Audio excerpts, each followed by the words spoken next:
Xin chào mọi người. Video hôm nay mình chia sẻ mọi người kinh nghiệm trồng cây hẹ đúng kỹ thuật. Mình chia sẻ từ khâu làm đất, chọn giống, bón phân và chăm sóc cho đến khi thu hoạch. Cây hẹ thì mọi người có thể trồng được quanh năm, tuy nhiên thời tiết mát mẻ tầm 20 đến 25 độ thì cây hẹ sẽ phát triển mạnh mẽ hơn so với các mùa khác. Hẹ thì nó có bộ rễ nông, cái khả năng chịu hạn, chịu úng của nó rất là kém. Nhưng không sao, chỉ cần một chút xíu kinh nghiệm thôi thì mình có thể trồng được hẹ quanh năm, lúc nào vườn mình cũng có những chậu hẹ đẹp như vậy nha mọi người. Cây hẹ thì nó không có bị sâu, cũng không thấy bệnh gì nhiều, thỉnh thoảng mà cái chậu nào bị đọng nước thì nó hay bị vàng lá thôi. Nào giờ mình trồng hẹ thì mình cũng không bao giờ dùng thuốc. Và trồng cây hẹ thì mình chỉ cần trồng một lần và mình thu hoạch hoài thôi, không cần phải trồng lại. Video trước mình đã chia sẻ mọi người cách trồng hẹ bằng hạt rồi, thì video này mình chia sẻ mọi người cách trồng hẹ bằng củ. Để ủng hộ mình thì mọi người nhớ nhấn nút thích video này, bình luận cho video và đăng ký kênh để khi mình ra video mới thì bạn là người đầu tiên xem video nha. Ở đây mình có đặt mua được 1 kg củ giống hẹ ở Đồng Nai gửi ra, 1 kg này có giá khoảng 60 đến 70 ngàn. Vườn mình thì không thiếu củ giống hẹ nhưng mình đặt mua là mình muốn tìm chỗ uy tín để cho mọi người mua. Trong quá trình vận chuyển cây hẹ nó có hơi bị vàng lá, có bị dập úng một chút xíu cũng không sao, chủ yếu là cái phần củ thôi, phần củ nó còn cứng, không bị dập, không bị hư là được nha mọi người. Cây giống hẹ này người ta đã cắt bớt lá, bớt rễ bỏ rồi, mình mua về mình cắt bớt những cái cọng rễ nào còn dài nè, và những cái lá nào bị dập úng thì mình cắt bỏ đi. Mình trồng hẹ bằng củ thì nó nhanh có lá thu hoạch hơn so với mình trồng bằng hạt. Bây giờ mình trồng thì mất khoảng 2 tháng là có hẹ để thu hoạch rồi. Lần đầu tiên thì mất khoảng 2 tháng vậy thôi, chứ những lần sau thì mất khoảng 20 ngày là mình thu hoạch được một lứa đó mọi người. Rồi sau khi mình đã cắt bỏ bớt rễ và bỏ bớt lá rồi thì mình sẽ tách cái bụi hẹ này ra. Một bụi hẹ thì mình trồng khoảng 3 đến 5 cây hẹ thôi, mình tách cho nó dính chùm lại như vậy nè. Mình trồng một bụi mà nhiều cây hẹ quá thì cái bụi hẹ nó nở nhanh rồi mai mốt mất công bứng ra. Còn đây là mấy cái bụi hẹ già mình trồng trong cái chậu nhỏ ít đất á, nay nó cũng chậm phát triển rồi, mình nhổ lên sẵn chia sẻ mọi người cách xử lý những cái bụi hẹ già chậm lớn nha. Ở trong vườn có những cái bụi hẹ mà nó không phát triển, nó chậm lớn, nó không nở bụi thì mọi người mạnh dạn nhổ lên đi, cắt bỏ bớt rễ và cắt bỏ bớt lá y như mình vậy nè. Rồi mình chia sẻ mọi người cách làm đất trồng lại những cái bụi hẹ này. Cái bụi hẹ này nó không phát triển là do cái chậu đất mình trồng nhỏ quá, mà cái bộ rễ của hẹ nó lớn á, mình trồng nhiều năm rồi rễ nó ăn hết đất ở trong cái chậu luôn mọi người, cái chậu đất toàn rễ không thôi. Cái chậu đất trồng hẹ thì phải tơi xốp và giàu dinh dưỡng thì cây hẹ nó mới phát triển và nở bụi nhanh được. Cái chậu hẹ mà mình trồng nhiều năm quá rồi, đất nó chai cứng, nó không còn tơi xốp và hết dinh dưỡng rồi thì cần phải thay đất mới nha mọi người. Ở đây mình có những cái chậu đất mà mình đã chuẩn bị sẵn trước đó để trồng hẹ. Thì cứ một lớp đất cũ để trồng cây rồi thì mình cho vào đây là một lớp xác mía. Trên cái lớp xác mía thì mình có cho một lớp mỏng nấm Trichoderma. Cứ một lớp đất rồi tới một lớp xác mía rồi tới một lớp nấm Trichoderma, mình làm như vậy cho đến khi đầy chậu rồi mình tưới xơ cho nó ẩm. Rồi mình lấy cái bao ni lông mình đậy kín lại. Và cái chậu ủ xác mía này thì mình phải đục lỗ thoát nước, tầm 10 ngày mình mở ra, mình thấy cái chậu nó khô nước quá thì mình cho một chút xíu nước vào cho cái xác mía nó ẩm, nó sẽ nhanh quai mục. Như cái chậu đất này bây giờ đã có đất nè, có xác mía làm tơi xốp rồi thì mình chỉ cần thêm vào đây một ít phân chuồng quai mục hoặc là phân trùng quế nữa là bắt đầu trồng hẹ vào được rồi. Rồi nếu như vườn nhà mọi người mà không có được những cái chậu đất đã ủ sẵn xác mía như vậy thì mọi người có thể thay thế xác mía bằng tro trấu nè, trấu sống hoặc là vỏ đậu hoặc là mùng dừa đã qua xử lý chát. Rồi để cho cái chậu đất nó được giàu dinh dưỡng hơn thì mình có sử dụng đây là phân trùng quế nguyên chất của hãng S-Farm. Phân của hãng này là đã được xử lý sạch mầm bệnh rồi, mọi người mua sao về dùng vậy, không cần phải xử lý gì nữa. Một chậu đất có dung tích 70 lít này thì mình dùng một bao trùng quế 5 kg, mọi người dùng nhiều hơn cũng được nha. Phân trùng quế mình dùng càng nhiều càng tốt thôi chứ không ảnh hưởng gì hết. Mình vừa thêm vào đây là một chậu phân rác bếp đã ủ hoai mục. Rác bếp này thì mình cũng đã ủ với nấm Trichoderma rồi nên cho vào trồng luôn, không cần phải xử lý gì nữa. Cây giống hẹ sau khi mình đã cắt bỏ bớt lá và bớt rễ rồi thì bây giờ mình sẽ trồng vào cái chậu đất mà mình vừa trộn xong đó. Khi mình trồng cây hẹ này xuống đất thì mọi người chỉ cần trồng cái phần củ hẹ này xuống thôi, phần rễ và phần củ xuống thôi, còn cái phần thân cây hẹ thì mình không có cho nó vùi sâu xuống đất quá. Khi mình trồng cái cây hẹ này xuống đất thì mọi người vùi cái đoạn mà cho nằm dưới đất thì tầm khoảng 2 cm thôi, tính từ phần thân cho đến hết phần củ. Cái chậu mình đang trồng hẹ đây có dung tích là 70 lít, có chiều dài là 66, rộng 48 và thành cao 31 cm. Hẹ thì mọi người trồng chậu nào cũng được, chậu càng rộng chứa được nhiều đất thì cây hẹ càng tốt. Cây hẹ nó thích sống trên một nền đất tơi xốp, không ưa đọng nước, cho nên chậu trồng hẹ thì bắt buộc mọi người phải đục lỗ thoát nước tốt. Hẹ thì mình trồng thưa thôi mọi người, trồng dày quá mai mốt mất công bứng ra, cây hẹ nó phát triển nhanh lắm. Mình trồng cây rau hay là cây ăn trái gì cũng vậy mọi người, cái nền đất nó quan trọng lắm, cái nền đất nó tốt, nó ổn định thì mình trồng cây gì cũng tốt hết á. Trong vườn có những cái chậu đất bỏ không á, thì mọi người xin xác mía về ủ như mình đi, ủ tầm 1 tháng là có để trồng cây liền à. Những cái chậu cây nào mà có ủ xác mía thì cái chậu cây đó tốt lắm mọi người. Nếu như chỗ bạn không có mưa thì sau khi trồng xong mình sẽ tưới nước cho cây hẹ và lấy đồ che mát cho cây hẹ tầm 1 tuần. Hoặc là sau khi tưới nước xong thì mọi người đem cái chậu hẹ vào chỗ bóng râm, chỗ ít nắng á mọi người, mình để đó khoảng 1 tuần đến 10 ngày cũng được. Hoặc là mọi người có thể lấy miếng lưới lọc hay là cái gì đó che đậy lên trên cũng được, nhưng mà đừng có che kín quá, nó hầm hơi cây hẹ mình nó dễ bị úng. Những lúc nào nắng quá hay là mưa nhiều quá thì mình che sơ lại để cho nó cản bớt nắng, cản bớt mưa đi. Còn những lúc không có nắng hoặc là ban đêm thì mình sẽ mở ra, không che đậy gì hết nha. Khi nào có nắng hoặc mưa nhiều thì mình che lại. Mình che tầm khoảng 1 tuần là được rồi. Hay là những cái chậu hẹ nào nó nhẹ đó mình bưng đi được thì mình bưng vô chỗ bóng râm á. Như cái chậu hẹ này mình đang để dưới cái kệ trồng cây nè. Để dưới cái kệ này thì mình không cần phải che đậy gì nữa, thỉnh thoảng thì mình tưới nước thôi. Khi nào thấy cái chậu đất nó khô, gần khô rồi thì mình tưới, còn có độ ẩm rồi thì cũng không cần tưới nữa nha mọi người. Cây hẹ nó không cần nước nhiều đâu. Thấy đất còn ẩm là không cần phải tưới nữa nha. Mình tưới nhiều quá cây hẹ nó bị úng, nó bị vàng lá đó.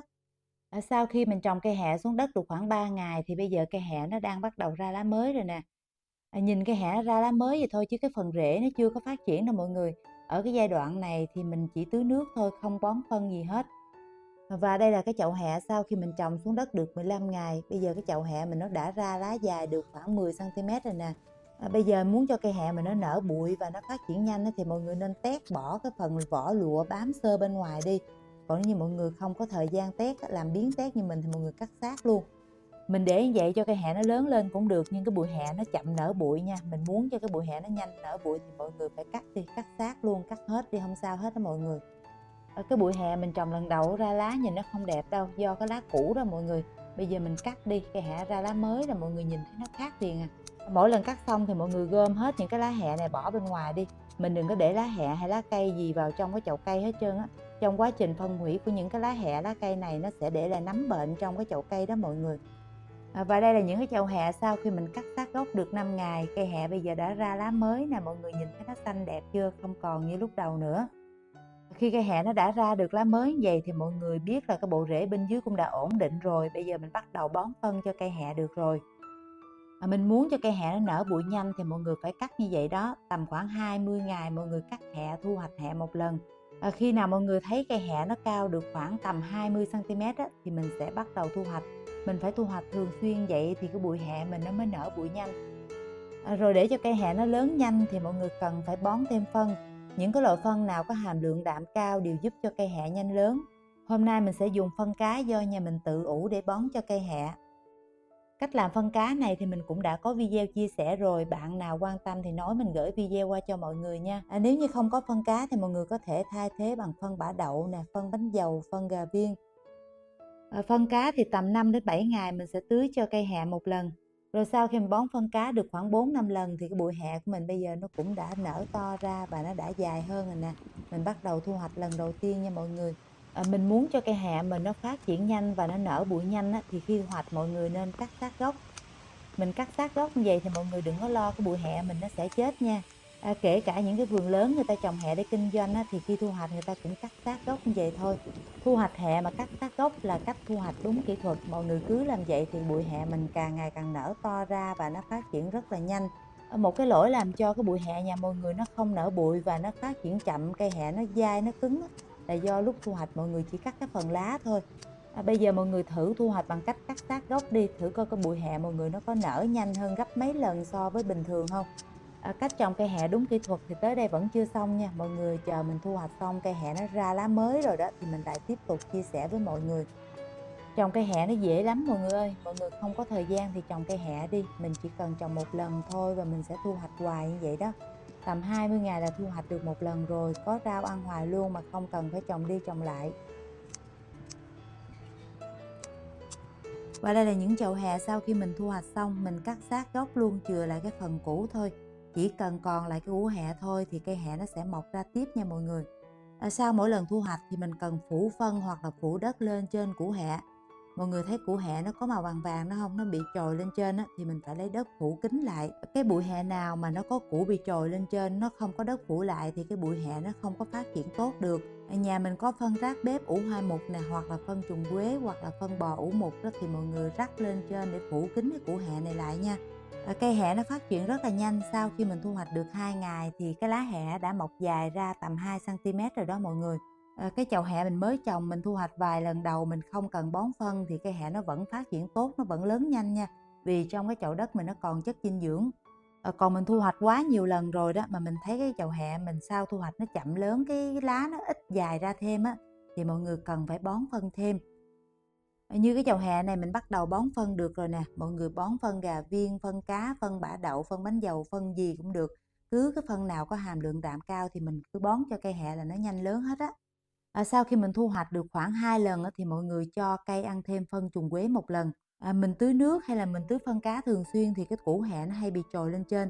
Mình dùng phân trùng quế này mình phủ cái củ hẹ lại, cũng như là mình đang vun gốc cho cây hẹ nó phát triển, nó đủ đất ăn. Mình trồng cây hẹ mình để ý mỗi lần mình tưới phân cá hay là mình phủ phân trùng quế quanh gốc như nè thì cây hẹ nó phát triển rất là tốt. Còn mình trồng cây hẹ mà mình ít bón phân quá, mình không có chăm sóc cho nó đó mọi người, cây hẹ nó chậm lớn và nó nhanh già lắm nha. Mình ăn cái lá hẹ nó dai dữ lắm. Và sau khi mình thu hoạch được 5-6 lần và mình bón phân như vậy thì cái bụi hẹ mình nay nó đã nở bụi rất là to rồi. Như cái bụi hẹ này hồi trước mình chỉ trồng khoảng 5 cây hẹ thôi, bây giờ mọi người thấy không, nó nở bụi rất là nhanh luôn. Những cái chậu hẹ này mình trồng chưa được 1 năm đâu mọi người, cũng tầm 7 tháng thôi. Khi cây hẹ nó được khoảng 20 ngày tuổi rồi thì một thân cây hẹ nó sẽ tách ra làm 2 cây như vậy. Nhưng do cái lớp vỏ lụa bên ngoài của cái lá hẹ này nó bao bọc lại nên cái cây hẹ nó không tách ra được. Cho nên khi thu hoạch mình phải cắt sát gốc để cho cái lớp vỏ lụa bên ngoài nó không còn nữa, thì một thân cây hẹ nó sẽ tự tách ra làm thành 2 cây. Cứ như vậy thì cái bụi hẹ mình càng ngày càng nở to ra, như cái cây này nó tự tách ra được nè mọi người. Còn những cái cây khác đa số là cái lớp vỏ lụa đó, lớp vỏ già bên ngoài nó bao lại không có tách ra được. Nếu như mọi người thu hoạch hẹ mà chỉ cắt phía trên thôi thì cái lớp vỏ lụa bên ngoài càng ngày nó càng bao cứng lại thì cây hẹ mình nó không có tách bụi, không có nở bụi ra được nha mọi người.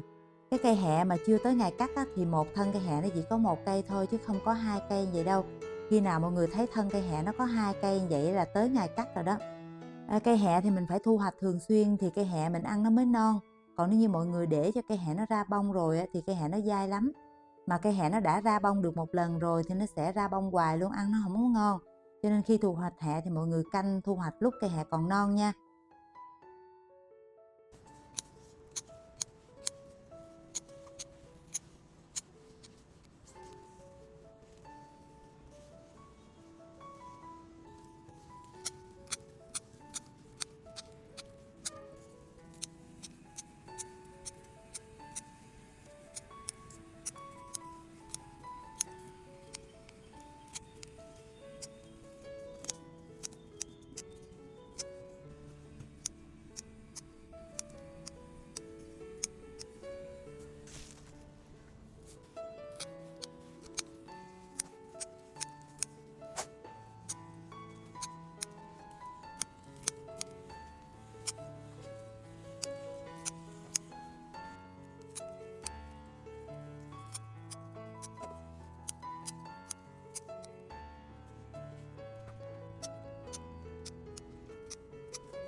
Video tới mình chia sẻ mọi người cách trồng một loại rau rất ngon, có mùi thơm đặc trưng, đó là rau rủi rừng. Với giống rau rủi rừng này không cần nhiều phân, cũng không cần dùng thuốc luôn, mình chỉ cần trồng bằng ngọn thôi mọi người. Mình trồng một lần thì mình sẽ thu hoạch được hoài luôn mà không cần phải trồng lại.